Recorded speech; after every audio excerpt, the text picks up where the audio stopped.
Il était une fois, dans un petit port battu par les vents, un pêcheur nommé Marcellin. Toute sa vie, il avait trimé sur son vieux bateau, espérant un jour devenir riche. Mais la mer ne lui offrait que quelques poissons maigres et un peu de sel séché sur la peau. Un soir de pleine lune, alors qu'il jetait ses filets plus loin que d'habitude, il aperçut une créature magnifique.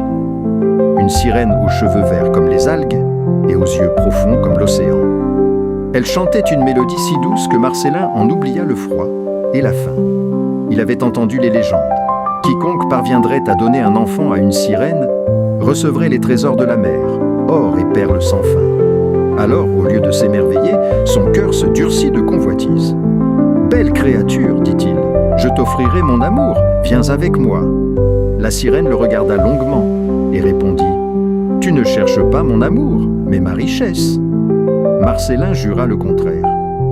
Mais son regard trahissait sa cupidité.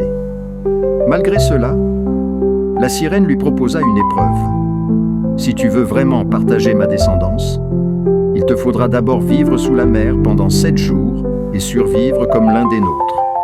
Alors je saurai si ton désir est sincère. » Aveuglé par la promesse d'or, il accepta.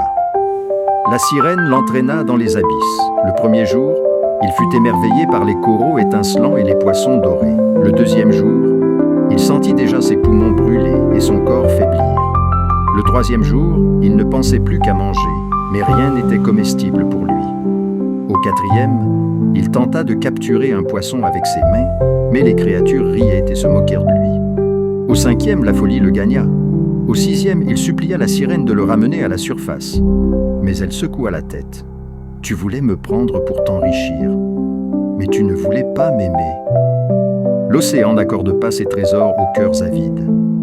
Le septième jour, Marcellin disparut dans les flots, et l'on raconte que son bateau dérive encore, vide, près des récifs interdits. La sirène, elle, chante parfois au clair de lune, rappelant aux hommes que la richesse ne vient pas de la tromperie, mais de l'honnêteté du cœur.